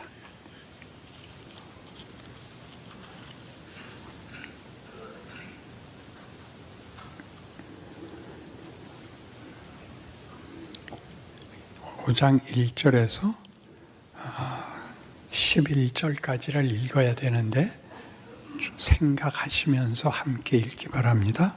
그러므로 우리가 믿음으로 의롭다 하심을 받았으니 우리 주 예수 그리스도로 말미암아 하나님과 화평을 누리자.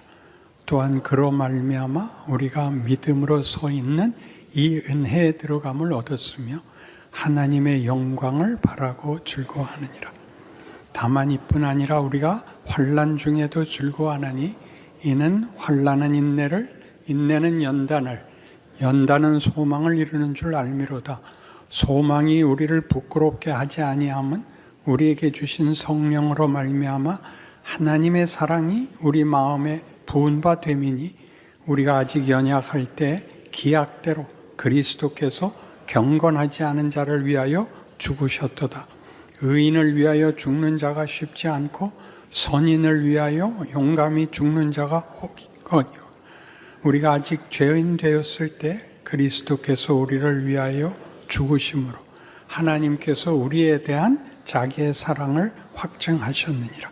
그러면 이제 우리가 그의 피로 말미암아 의롭다 하심을 받았으니 더욱 그로 말미암아 진노하심에서 구원을 받을 것이니 곧 우리가 원수 되었을 때 그의 아들의 죽으심으로 말미암아 하나님과 화목하게 되었은즉 화목하게 된 자로서는 더욱 그의 살아나심으로 말미암아 구원을 받을 것이니라. 그뿐 아니라 이제 우리로 화목하게 하신 우리 주 예수 그리스도로 말미암아 하나님 안에서 또한 즐거워하느니라. 그냥 읽으면 무슨 말인지 모르게 되어 있습니다. 오늘 성찬식과 함께 확인하는 것입니다. 주께서 우리를 위하여 죽으시고 자기를 우리에게 먹이셔서 그를 본문으로 삼은, 사망과 죄가 왕노릇하는 곳에서는 폭력 이외에, 승부 외에 무슨 보상이라는 걸 만들 방법이 없던 존재에서 하나님이 자신을 주어 우리를 영광의 찬송이 되게 하고 그와 연합하는 즐거움을 누리게 하고 인간이라는 존재의 가치와 운명에 대하여 하나님이 자신의 이름을 걸고 우리를 부르고 끌어안고 있다. 그러니 너 예수를 믿는다는 말이 가지는 긍정적인 약속에 대하여 책임 있게 소망을 가지고 충성해라. 이렇게 말하는 것입니다. 그 모든, 여러분 잘 보시면 주변에서 예수를 믿는다는 것이 얼마나 도덕성에 불과하냐 하면 모든 기도의 진정성을 가지면 회개를 나열한단 말이에요. 회개를, 잘못을 지워서 결백을 만드는 것이 아니라 존재가 어디까지, 우리라는 존재의 결국이 어떤 영광의 자리까지 가는 것인가를 말하자면 우리가 아는 대로 아량, 용서, 화목, 명예, 권능, 권력이 아니라 권능, 싸워서 이기는 승부의 승리가 아니라 끌어안는 하나됨으로 우리를 부르고 있다는 것을 여러분의 생애 속에서 누리라는 겁니다. 만들라는 겁니다. 여러분이 속한 자리에서입니다.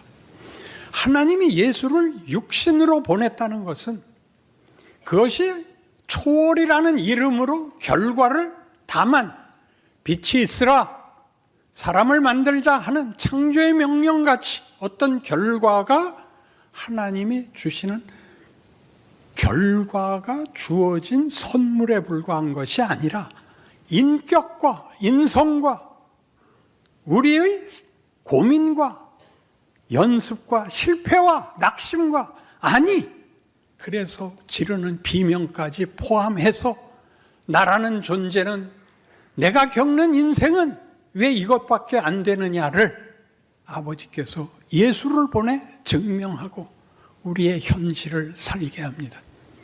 나라는 존재는 별거 없습니다. 미미합니다. 나한테 특별한 지위나 특별한 능력을 주셨다면 내가 하겠지만 저는 묻혀 있습니다. 그렇지요. 신이 신이라는 자리를 초월적 차원에서 간격을 두고 영광을 드러내는 것이 아니라 들어와 우리와 방불한 임마누엘이 되심으로, 육신을 입음으로 우리 손에 죽을 수 있는 그 조건 속에서 내가 너희 하나님이다.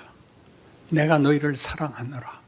내가 너희에게 이런 인간을 만들려고 너희를 만들었느니라. 너희는 나의 형상이니라. 너희는 내 영광의 찬송이니라. 이렇게 외치는 것이 기독교 신앙인 것입니다. 나는 오늘 죽어도 천국에서 깰 것을 믿어. 그 정도란 말이에요. 기독교가 지옥 안 가고 천국 가면 되는 거라고요. 존재가 달라지는 얘기라고요. 근데 그런 복되신 말씀 이렇게 인상을 쓰고 하세요. 오죽 답답하면 그러겠어요. 오죽 답답하면. 징징거리는 게 다잖아. 징징거리는 게. 멋진 모습을 본 적이, 내가 거울을 볼 때 외에는 본 적이 없어요. 그 말은 알아듣네. 여러분, 이 모습으로 이 형편에서 하겠다는 거예요. 그러니 뭐라 그래요? 제일 큰 계명이 뭡니까? 첫째 가는 계명이 뭡니까? 하나님 사랑인데 네 이웃 사랑하는 것이 하나님 사랑이다. 여러분에게 주어진 이웃이 있잖아요. 동네에 있고, 동창에 있고, 직장에 있고, 자식들 앞에 있잖아요. 거기서 완벽하라는 얘기가 아닙니다. 내가 가지는 죄와 사망의 본능이 나를 위협하는 참으면 안 돼. 한 대 갈겨를 넘어서야 되는 겁니다. 내가 죽어야 된다. 베드로가 펄쩍 뛴 이유죠. 뭐라고 그랬다 그러고요? 너는 나를 넘어지게 하는 자로다. 네가 하나님의 일은 생각지 않고 도리어 사람의 일을 생각하는도다. 그러니까 우리가 바라는 건 뭐예요? 보상이라 말이죠. 어떤 보상? 세상적 가치에서 승자가 되는 것. 하나님이 주시겠다는 보상은 뭐라고요? 하나님의 영광의 찬송. 하나님과 우리가 사랑과 믿음을 나누는 일체. 아버지가 내 안에 내가 아버지 안에 있는 것 같이 저들도 다 하나가 되어 우리 안에 있게 하사 아버지께서 나를 보내신 것을 믿게 하옵소서. 아멘입니다. 그래서 우리 에베소서 3장을 함께 찾읍시다. 에베소서 3장 14절입니다. 성경에 왜 이런 기도문이 나오는지를 오늘은 좀 기쁘게 이해하시기 바랍니다. 함께 읽읍시다. 이러므로 내가 하늘과 땅에 있는 각 족속에게 이름을 주신 아버지 앞에 무릎을 꿇고 비노니 그의 영광의 풍성을 따라 그의 성령으로 말미암아 너희 속 사람을 능력으로 강건하게 하시오며 믿음으로 말미암아 그리스도께서 너희 마음에 계시게 하시옵고 너희가 사랑 가운데서 뿌리가 박히고 터가 굳어져서 능히 모든 성도와 함께 지식에 넘치는 그리스도의 사랑을 알고 그 너비와 길이와 높이와 깊이가 어떠함을 깨달아 하나님의 모든 충만하신 것으로 너희에게 충만하게 하시기를 구하노라. 아멘. 놀랍죠? 기도하십시다. 지금은 우리 주 예수 그리스도의 은혜와 하늘 하나님 우리 아버지의 극진하신 사랑과 성령 하나님의 동행하심이 우리가 누구인지를 예수 그리스도로 말미암아 배우고 알고 그래서 우리의 권리가 되는 영광을 깨우쳐 우리의 인생을 하나님의 자녀답게 살리라 약속하고 돌아가는 심령들 위해 영원토록 함께 있을지어다. 아멘. 지난번에도 말씀드린 바와 같이 이제 로마서에서 하는 가장 중요한 본문이 즉 예수를 믿어 구원을 얻는다라는 것이 로마서의 핵심되는 주제인데 로마서 3장을 근거로 해서 구원을 얘기할 때 등장하는 단어들이 믿음, 은혜, 그리고 예수 이렇게 되어 있습니다. 예수를 믿음으로, 예수라는 분을 보내심으로 은혜로 죄사함을 얻고 구원을 얻었다가 되는데 구원이라는 것은 우리가 보통 생각하는 지옥 갈 수밖에 없는 죄인이 구원을 받아서 천국을 가게 됐다 이런 정도가 아니라 하나님이 인간을 만들 때 하나님의 형상으로 우리를 만들어서 하나님이 우리에게 주신 인류에게 주신 지위와 신분이 어느 정도였느냐 하면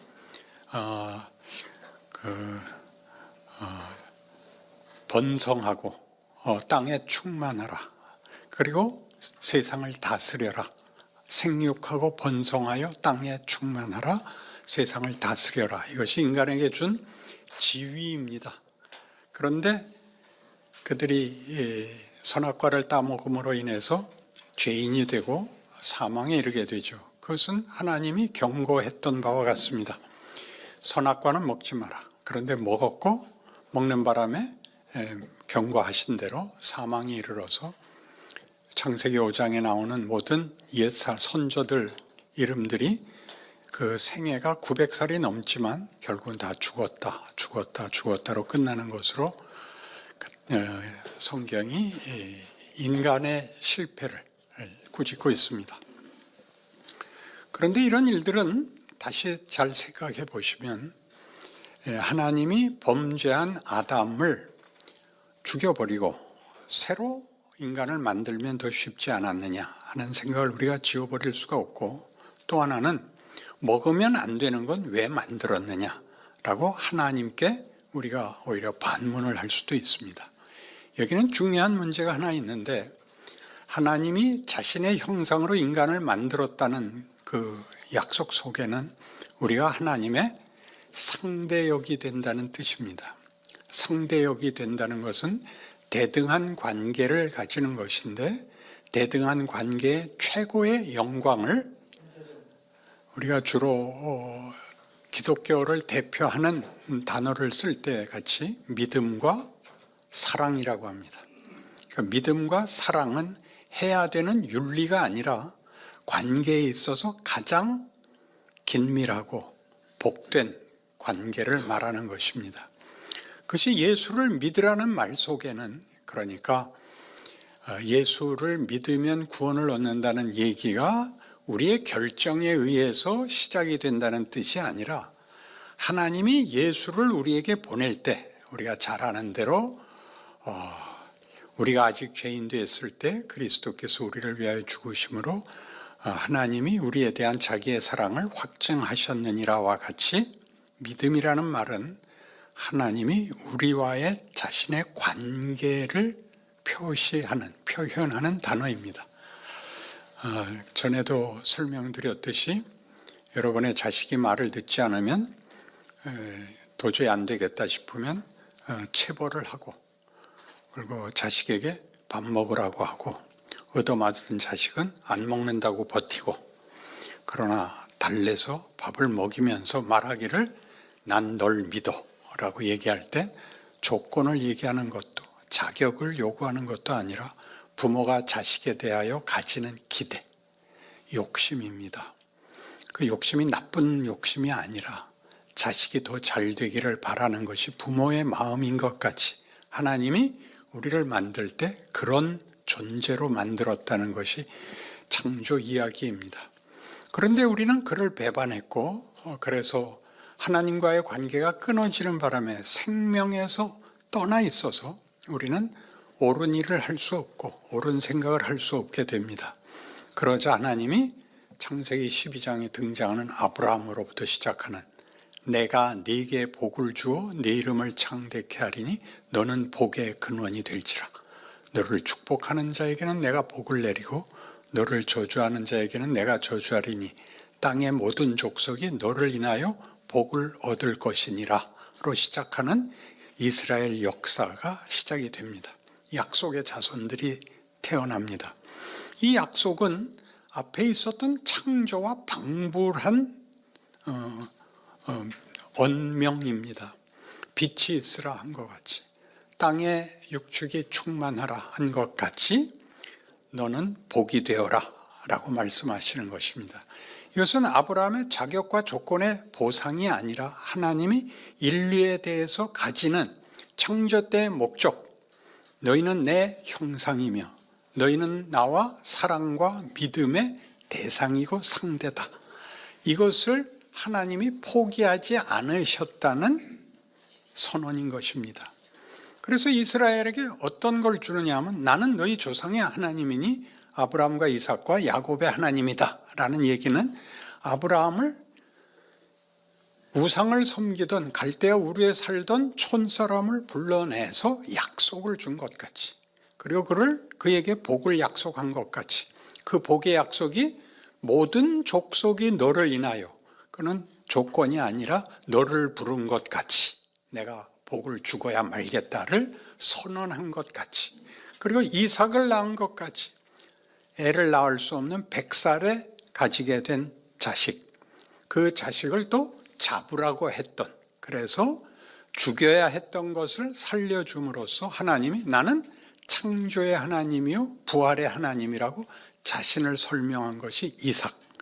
야곱은 그가 장자가 되기를 원했으나, 즉 아버지의 기업을 잇는 유산을 원했으나 차남으로 태어나는 바람에 그는 지위를 갖지 못하게 됐는데, 그를 하나님이 그가 버려진 자신의 처지를 채우기 위하여 외삼촌 집으로 떠났을 때 베들에서 만나서 약속을 합니다. 내가 너 누운 땅을 너와 네 자손에게 주리라. 내가 이것을 네게 이루기까지 너를 떠나지 아니하고 함께하고 이리로 돌아오게 하겠다라는 약속 속에 야곱을 보내고, 야곱은 하나님의 약속은 들었으나 힘을 다하여 자기의 욕심을 채우려고 애를 쓰다가 20년 만에 돌아올 수밖에 없었고, 돌아오는 과정에서 다시 하나님을 약복나루에서 만납니다. 그때 유명한 사건이 벌어지죠. 하나님이 그와 씨름을 하고 야곱이 굽히지 않자 난 간다. 그러자 야곱이 말하기를 그냥 가실 수 없습니다. 밤새 나를 씨름시켜 놓고 보상은 해주고 가셔야 됩니다. 그러자 묻습니다. 네 이름이 뭐냐? 저는 야곱입니다. 다시는 내 이름을 야곱이라 부르지 마라. 이스라엘이라고 하라. 무슨 뜻이라고요? 야곱이라는 말은 그가 나올 때 장남이 되려고 형하고 싸울 때 차남으로 뒤처지는 바람에 형님의 그 뒷발꿈치를 붙잡고 태에서 나온 것을 가지고 지은 이름. 나는 약탈자입니다. 그리고 그의 20년 생애 내내 약탈자로서 재산을 불렸는데 지금 다 털리고 있습니다. 왜 약탈자가 됐느냐? 나는 보호자가 없습니다. 나는 고아입니다. 가 야곱입니다. 그래서 하나님이 말씀하시기를 네가 왜 고아냐? 내가 네 아버지인데 네가 어떻게 고아냐? 너는 나를 이기는 자다. 뭘 이길까요? 인간이 하나님을 뭘 이기나요? 부모가 자식을 이기지 못하듯이, 자식을 이기는 부모가 없듯이. 그게 무슨 뜻이죠? 자식을 위해서라면 모든 걸 내줄 수 있는 이가 부모이듯이 하나님이 야곱에게 너는 이스라엘이라, 하나님과 싸워 이기는 자이다. 우리가 아는 어떤 경쟁과 어떤 약탈의 문제가 아니라 관계의 문제에 있어서 이스라엘은 이런 약속을 전 인류를 대표하여 아브라함과 이삭과 야곱에게 주어지고, 이스라엘은 이 약속 속에서 애굽에서 종생활하는 400년을 보냅니다. 400년 종생활을 하면 무슨 결론이 만들어질까요? 무슨 결론? 자유를 목마르게 요구할 수밖에 없습니다. 400년 만에, 노예 생활 400년 만에 아메리카 미국에서 흑인들이 노예 생활한 것이 250년이랍니다. 그 250년 동안에 노예 생활을 하면 DNA가 바뀐답니다. 그 종로릇 하던 데서 하나님이 그들을, 모세를 보내어 구출하여 출애굽이 일어나고 10가지 재앙을 보고 홍해를 가르고 광야에 나와서 그들이 하던 불만이 무엇입니까? 자유를 가졌는데, 종살이는 벗어났는데 무엇을 해야 될지, 어떻게 해야 될지 아무런 기준도 근거도 가지고 있지 않다는 현실을, 본인의 정체를 알게 됩니다. 난 뭐야? 뭘 해야 돼? 의미와 가치의 근거와 기준은 뭐야?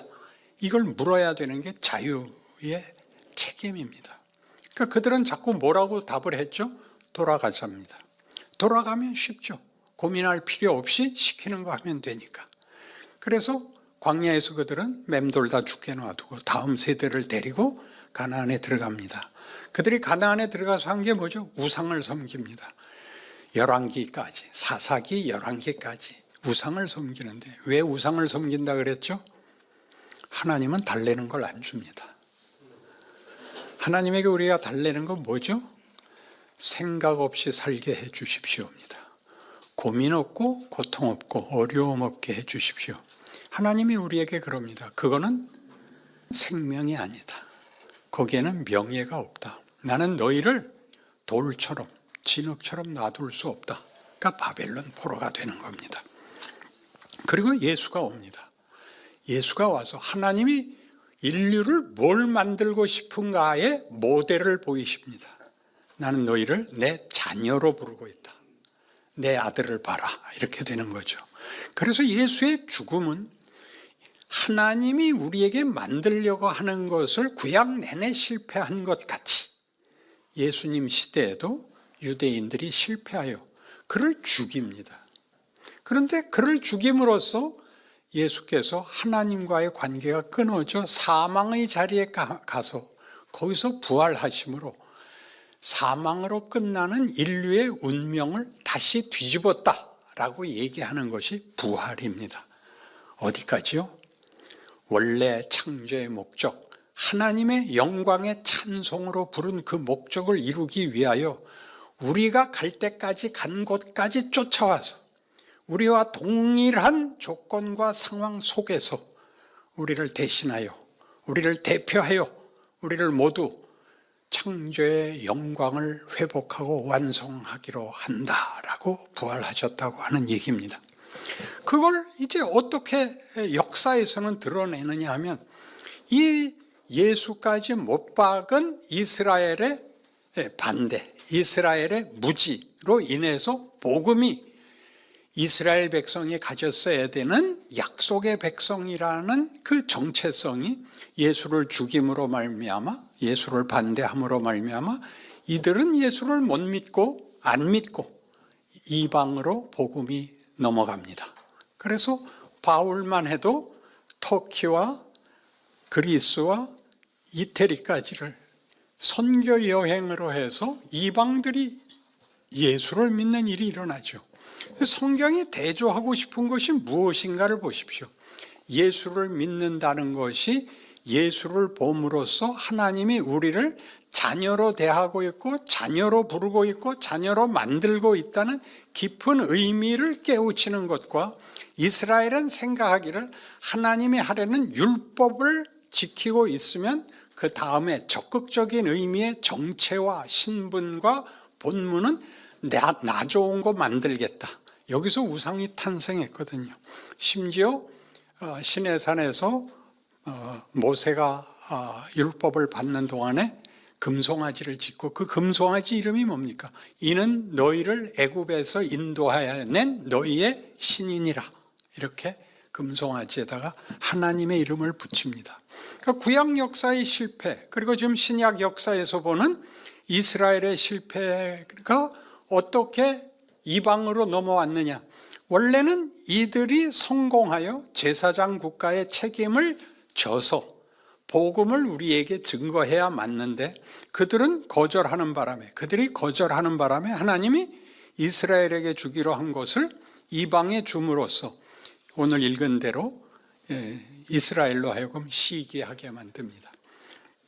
이것은 그렇게 간단한 시샘의 문제가 아니라 하나님이 이렇게 이방에다가 구원을 넘김으로써 이방은 아무런 조건도 준비도 이해도 없음에도 불구하고 예수를 믿는 일이 벌어졌는데 너희는 약속과 역사를 가지고도 나를 실패했다를 뭘 대조할까요?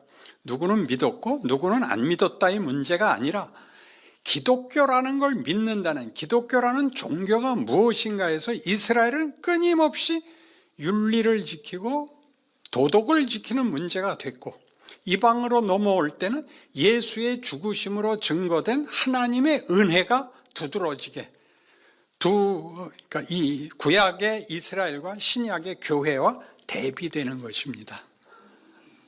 하나님이 은혜를 베푼다는 것은 우리로 하여금 상상치 못했던 필요 자체를 몰랐던 일을 우리에게 선물로 주신 것이 구원입니다.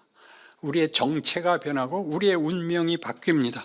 그렇게 한 것에 대해서 지금 바울은 이방의 사도입니다. 뭐라고 얘기를 하냐면 이 예수 믿은 교회, 이 로마 교회에다 얘기하죠. 너희 은혜로 구원 얻었고 이스라엘은 실패했다고 저들을 비난해서 너희가 우쭐대지 마라. 하나님이 약속했던 민족도 그의 목적을 이루는 것을 부인하자 처벌했다. 너희도 잘못하면 혼난다 라는 얘기를 합니다. 이것은 구원의 조건과 자격에 관한 시비를 거는 게 아니라 내가 뭘 만들려고 하는지 제발 알아라, 이런 얘기인 겁니다. 표정이 불량한데 성경 신구약을 통틀어서 지금 30분 만에 다 해야 되니까 정신이 없는 거죠. 근데 한국에서는 기독교가 복받고 천국 가는 얘기는 너무 축소되어 있습니다. 파편화되어 있습니다. 이게 이렇게 큰 얘기인지 인류 역사를 우주 창조 세계를 다 끌어안아야 되는 얘기라는 걸 모르고 있습니다. 하나님이 인간을 누구로, 신분과 정체를 누구로 목적하고 있고, 그리고 실제로 교회가 어떤 신분인가를 모르는 것입니다. 우리는 하나님의 자녀입니다. 부모와 자녀라는 것은 서열을 따지는 것이 아니고 권력을 따지는 것도 아니고, 그것은 분리시킬 수 없는 관계를 나타낼 때 믿음이라는 단어를 쓴다는 걸 알아야 됩니다. 그런데 아시다시피 애가 크면 철이 들어야 하듯이 믿음이 커야 되는 겁니다. 믿음이 큰다는 것은 하나님이 우리를 무엇을 만들려고 했는가를 알아야 되는 이야기입니다. 그래서 오늘 본 그 성경 중에 30절에 보시면, 너희가 전에는 하나님께 순종하지 아니하더니 이스라엘이 순종하지 아니함으로 이제 긍휼을 입었는지라. 이와 같이 이 사람들이 순종하지 아니하니 이는 너희에게 베푸시는 긍휼로 이제 그들도 긍휼을 얻게 하려 하심이라. 그러니까 이건 자격과 조건으로 보상받아야 되는, 보상을 받아내야 되는 게 아니라 하나님이 의지를 가지고 고집을 가지고 목적하고 계획한 것을 이루는 결과물이다를 기억하려는 거죠. 둘을 대비해서 이스라엘의 실패와 신약 시대에 예수가 십자가를 짐으로써 얻게 된 구원이 어떻게 은혜 위에 있는 것인가, 믿음 위에 있는 것인가를 알아라. 근데 뭘 놓치지 말아라. 이 구원을 얻었다는 것은 너희를 하나님의 자녀라는 이름에 걸맞게 만들고야 말겠다는 의지가 은혜다. 은혜는 공짜, 이렇게 쉽게 얘기하면 안 됩니다. 이건 하나님의 의지인 것입니다. 그러니 너희 조심해라. 너희 열심히 너희의 부름받은 너희라는 존재를 하나님이 예수 안에서 영광 받으신 것 같이 너희를 완성시켜야 된다. 이렇게 나오는 것입니다. 그래서 무슨 말이 나오죠? 하나님이 모든 사람을 순종하지 아니하는 가운데 가두어 두심은 모든 사람에게 긍휼을 베풀려 하심이라. 이 말은 그냥 읽어서는 뜻을 알 수가 없죠. 하나님이 구원을 생색내시려고 모두 순종치 못하게 했다, 이렇게 들리는데, 여기서 말하는 것은 무슨 뜻이냐? 순종하지 아니하는 가운데 가두어 두었다는 것은 하나님이 우리의 자유 선택권을 허락해서 시행착오와 우리의 변덕을 다 기회를 줬다. 그러니 역사를 돌아보고 현실을 돌아봄으로써 인간들이 무엇인가를 봐라. 나 없으면 인간이 뭐가 되는가 봐라. 역사를 봐라, 현실을 봐라, 세상을 봐라. 세상은 다 뭐죠? 경쟁이죠. 생존 경쟁이며, 그래서 폭력입니다. 그래서 모든 인간이 가지는 기껏 자신의 인생에 대한 이해가 자폭할 거냐 체념할 거냐밖에 없습니다. 뺏을 거냐 빼앗길 거냐밖에 없고, 거짓말을 할 수밖에 없고, 사기를 칠 수밖에 없고, 폭력을 쓸 수밖에 없는 이 인류 역사 내내 있었던 일을 이렇게 이스라엘에게는 하나님이 율법까지 줬지만서도 그들이 그 율법 하나 지키지 못했다. 왜? 죽으면 그만인 인생이라고 이해하는 한 윤리도덕을 지킬 동기가 생기지 않습니다. 그런데 영생을 얻는 문제요, 하나님이 그의 사랑과 믿음의 대상으로 우리를 부른다는 걸 안다면 어떻게 알게 됐죠? 그 아들을 보내어 십자가에 매다는 것으로 알게 됐죠. 이게 신약을 여는, 그리고 구약을 역사로 가져야 되는 이유인 것입니다. 그래서 여기서 말하는 것 같이 하나님이 모든 사람을 순종하지 아니하는 가운데 자기 배짱대로 자기 욕심대로 할 기회를 준 이유는 그것으로 결과를 보라. 인간 중에 믿을 수 있는 사람이 있냐? 가까이 할 사람이 있냐? 봐라. 너는 안 그러냐? 그러나 나는 내 아들을 보내서 뭘 보였다?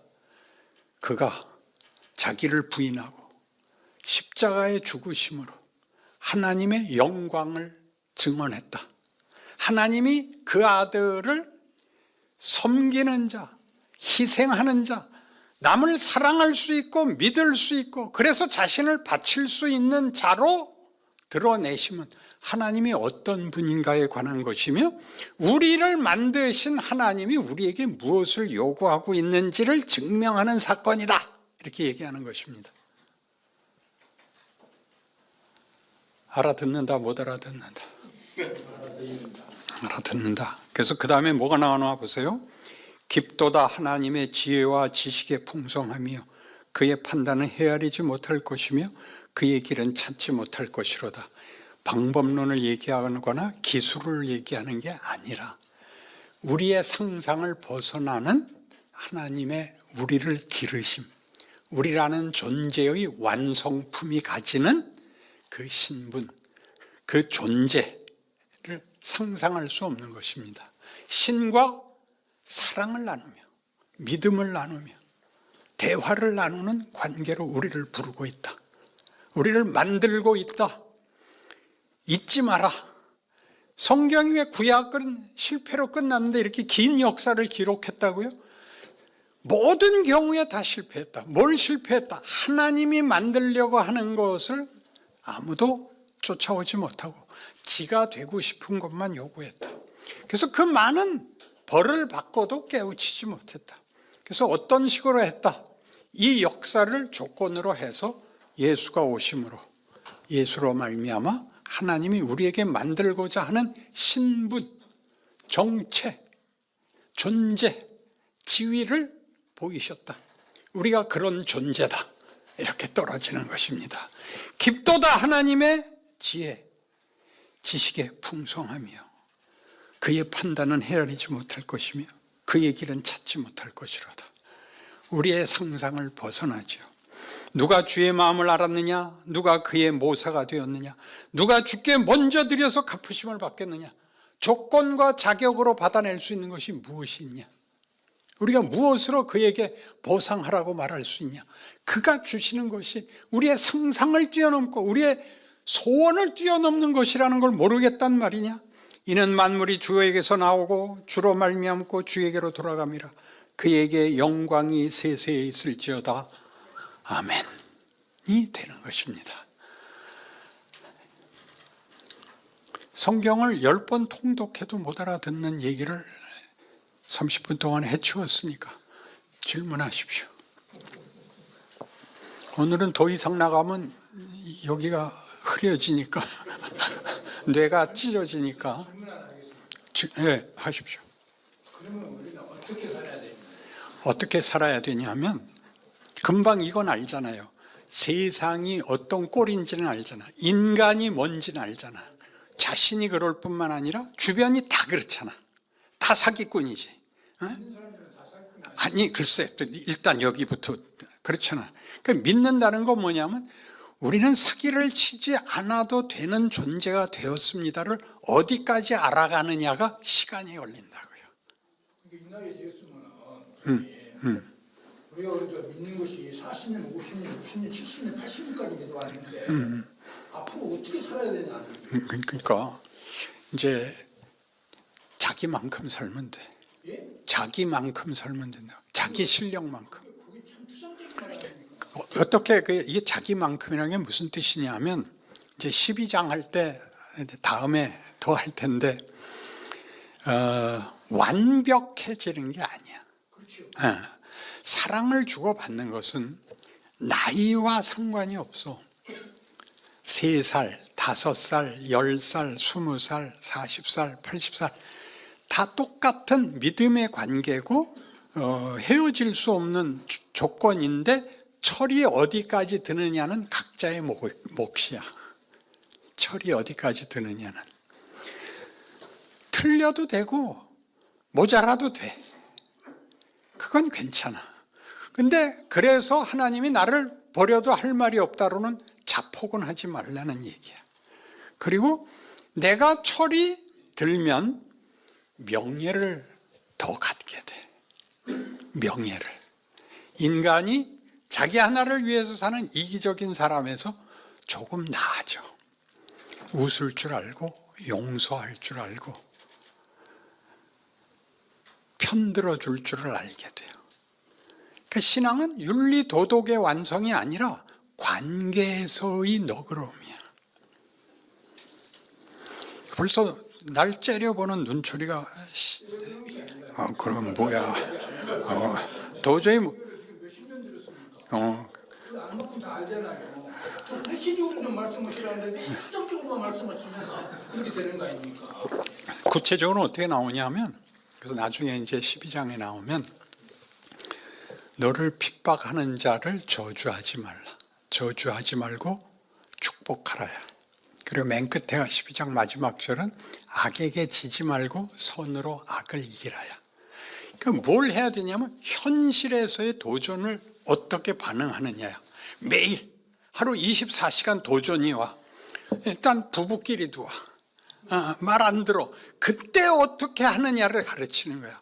악에게 지지 말고 선으로 악을 이기라는 것은 악을 감화시키라는 게 아니야. 악당이 악당 노릇하듯이 너는 네 역할을 해. 그게 선으로 악을 이기라야. 너는 빛이고 소금이야. 그게 완벽하라는 얘기가 아니야. 악당이 악당 노릇하듯이 너는 네 일 해. 그러니까 드라마에, 영화의 장면에 보면 각각의 역할이 있잖아. 벤호, 그럼 주인공이 있잖아. 간수가 끌고 가잖아. 그 각각을 하라고, 자기 인생을. 그래서 율법의 제일 큰 계명이 뭡니까 하니까 뭐라고 나와? 하나님 사랑, 이웃 사랑이야. 시대, 나라, 조국 이딴 얘기는 애국자들한테 넘기고 내가 만나는 사람 앞에서 나아지라고. 이런 질문 하나 하는데도 눈빛 하나 따뜻하게 못하잖아. 해본 적이 없어서 언제나 찢어져 있잖아. 힘들어가 있고. 돼. 그러니까 억울하면 신학교 가 지금이라도. 이걸 배우는 거야. 지금 그렇게 반발하는 이유를 알아. 내 마음이 시원하게 내가 신앙이 익지 않는 게 누구 탓입니까? 그리고 그럴 수 없는 조건 속에 아직도 매여 있는 이유가 뭡니까? 그게 내가 크는 거야. 우리가 살아있는 한 생존 경쟁을 하듯이 그 생존 경쟁을 너 죽여서 내가 이기는 생존 경쟁이 아니라 신자는 이렇게 반응한다를 하려는 거야. 어디까지 하냐? 10번에 한 번 하면 잘하는 거야. 10번에 한 번. 많이 봐주는 거예요. 10번에 한 번은. 하루에 100번쯤 기회가 있어. 어떻게 기회가 있냐? 아는 사람 만났을 때 웃는 거 큰 거야. 안녕하십니까 인사하는 거 큰 거야. 가서 뭐 사고 돈 주고 이 물건 받아 나오면서 고맙습니다. 이 말 하나 하는 게 큰 거야. 어디서든지 일어나. 하루에 반복적으로 일어나 평생 동안. 그 이웃들 앞에 저 사람은 다르다가 돼야 되는 거야. 아멘. 하나야? 하나님이 그걸 우리한테 시키고 있으죠. 그걸 미션으로 주지 않아. 내가 거기까지 크는 거야. 부모가 자식 키우면 모두가 하는 얘기가 있잖아. 저거 웬수야. 말 잘 안 들어. 언제 알아? 지가 자식 낳아야 알잖아. 우리도 언제 철이 들어? 70은 돼야 들어. 내가 보니까 70은 돼야. 화 안 내고 보복 안 하고를 넘어서 베풀 수 있게 돼. 집사님하고 나하고는 이제 70 넘었잖아. 그 이제는 해야 돼. 그 내용에서 믿음의 분량이라고 하는 것은 어떤 관계가 그 철이 어디까지 드냐예요. 철이 들었다는 얘기죠. 그러니까 생명이 태어나면 일단 그 사람은 믿음의 관계야. 믿음의 관계인데 상호 간의 믿음의 크기가 철이 들듯이 성숙하는 거죠. 그래서 좋은 믿음, 나쁜 믿음 그런 말을 하는 거예요. 아멘. 예. 그러면 기도하고 마칩시다. 하나님 아버지, 오늘 중요한 신앙의 신비를, 하나님을 믿는 신자된 존재를, 현실을 함께 나누었습니다. 우리 모두의 마음에 아직도 더 가지고 있는 그것보다 더 분명하고 더 확실하고 더 쉬운 어떤 해답을 가지려는 그 마음을 더 열게 하시고 예수께서 우리 손에 죽어야 했다라는 깊이와 넓이를 우리도 함께 나누게 하사 우리의 인생을 자유로움, 선택, 책임에서 승리하게 하옵소서. 예수님 이름으로 기도합니다. 아멘.